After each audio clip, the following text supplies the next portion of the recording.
Joël, les GG en direct sur RMC. Avant de continuer notre discussion sur les prénoms, marqueurs ou facteurs d'intégration, je vous rappelle que tout au long de la journée, vous envoyez RMC par SMS au 7 32 16. Vous jouez avec les grandes gueules le matin avec Moscato, le Super Moscato Show l'après-midi à partir de 16h. Et ce SMS, RMC par SMS au 7 32 16, ça vous permet de gagner 1000 € tout à l'heure avec Vincent Moscato à partir de 16h. RMC par SMS au 7 32 16. Revenons à notre discussion sur les prénoms avec le sociologue co-auteur de cette étude. Quels prénoms les immigrés donnent-ils à leurs enfants en France? C'est Baptiste Coulmont qui est avec nous. Bonjour Monsieur Coulmont. Bonjour. Est-ce que c'est toujours un marqueur ou un facteur d'intégration, oui ou non? Il y a des prénoms très marqués, il y a des prénoms connotés. Après, le prénom lui-même, c'est pas ça qui détermine l'intégration. L'intégration, c'est un ensemble de facteurs et c'est surtout le niveau de diplôme, le type de travail que vous avez, l'endroit où vous habitez. Si l'intégration, c'était que de la volonté, on le saurait. C'est plutôt une série de facteurs sociaux, l'intégration. Et le prénom, eh bien, en fait, c'est plutôt quelque chose en plus.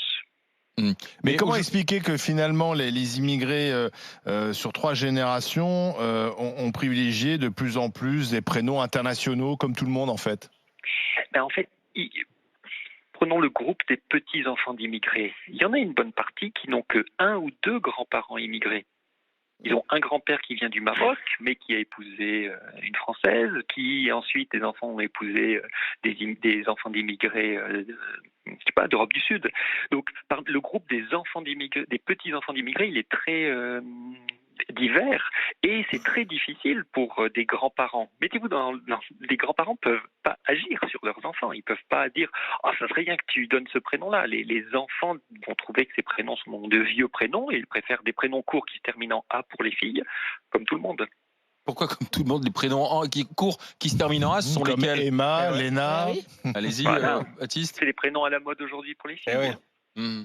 Mais en fait, tout le monde veut avoir à peu près les prénoms à la mode ou des prénoms internationaux. Mais est-ce que c'est valable qu'en France ou dans le monde entier? Finalement, on va se retrouver le monde entier avec quasiment le même ensemble de prénoms, quoi, Monsieur Coulmont.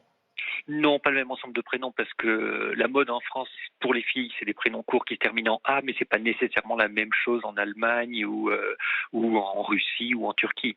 Donc là, il y a des spécificités nationales. Il se trouve qu'en France, en ce moment, on a beaucoup aimé les prénoms anglo-saxons à un moment, on aime beaucoup les prénoms latins aujourd'hui, mais il y a moins de Kevin. Il y a eu beaucoup de Kevin, il y en a moins maintenant. Il y en a moins, oui. Il y a toujours un registre des prénoms anglo-saxons, mais ça va porter sur d'autres prénoms. Joël. Est-ce que les prénoms sont des marqueurs sociaux, mais même j'ai envie de dire un moyen de se démarquer socialement? Justement, vous parliez des Kevin ou les prénoms anglo-saxons. Vous avez une bonne partie des Français, sans parler de l'immigration, quoi que ce soit.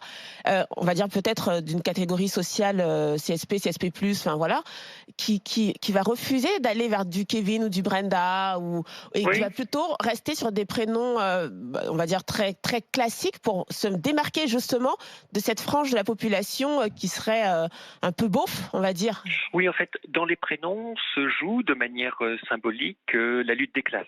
Alors c'est de manière feutrée, mais en fonction du lieu où vous êtes dans l'espace social, en haut, en bas, etc., eh bien, vous avez des goûts différents.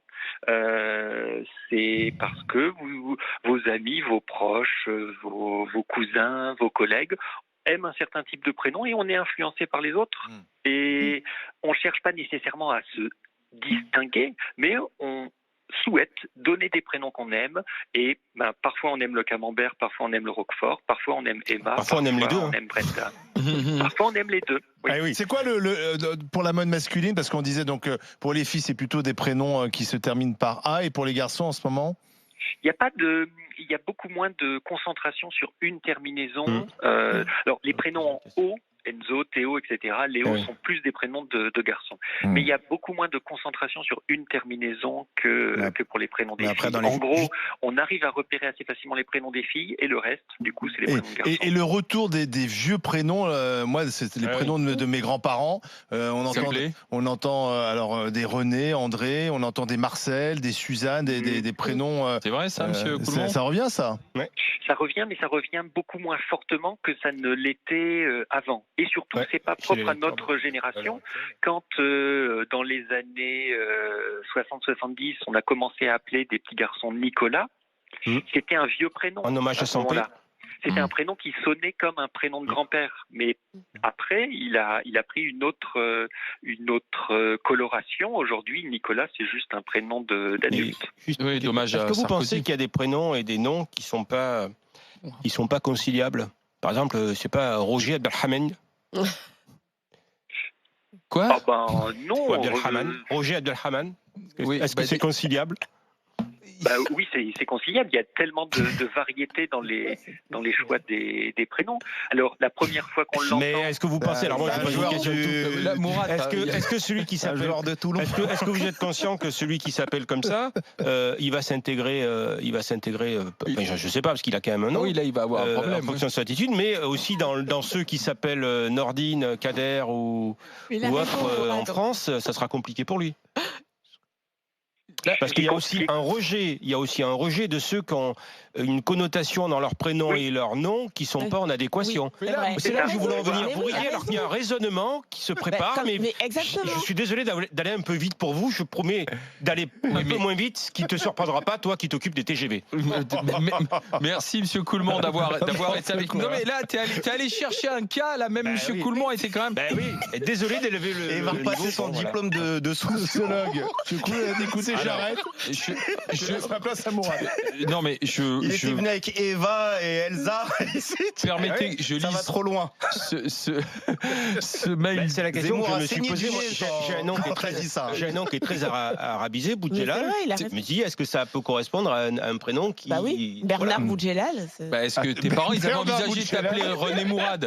Moi, je suis une anomalie. Mon père avait 2 prénoms, donc était Michel.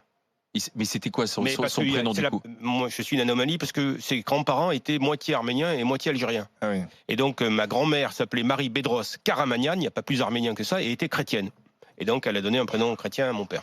Les enfants de Harki aussi, enfin il y a plein de personnes. Il y a aussi les Égyptiens qui sont chrétiens, ou les Coptes qui appellent leurs enfants Thomas, Michel, etc. Donc, j'ai Marwan qui m'écrit: salut les grandes gueules, signé Marwan, cadre commercial du côté de Lyon. Quand vous avez des enfants qui s'appellent... Alors, il me met Rachid, notamment. Il dit, vous pouvez être sûr que quand vous envoyez vos enfants à l'école, ou vous envoyez un CV, ou que vous faites une réservation, on vous demande toujours... Ou un appartement. Non, mais il me met, il y a toujours un petit temps de latence ou un questionnement sur d'où venez-vous. Voilà ce qu'il m'écrit.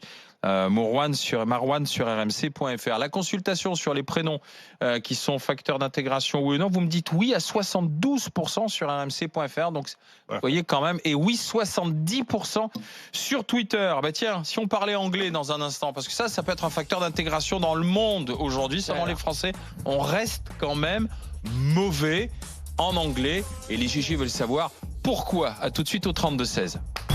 RMC, 9h midi, les grandes gueules.